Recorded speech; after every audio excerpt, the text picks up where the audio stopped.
Spinach is very healthy food.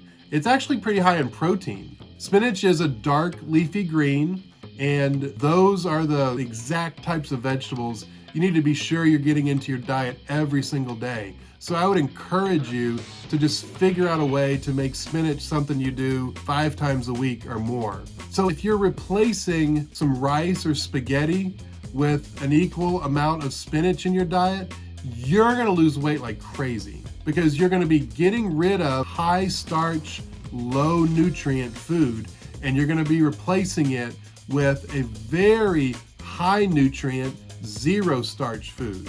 So used in this technique, you can really get some weight loss going. Eat it sauteed, eat it fresh, add it to any of your sandwiches.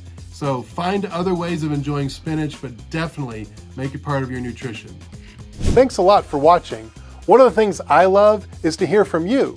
And I learn a lot that way as well. And if you're thinking it, someone else is too. So please leave a comment and I'll answer it, and you can help me help others.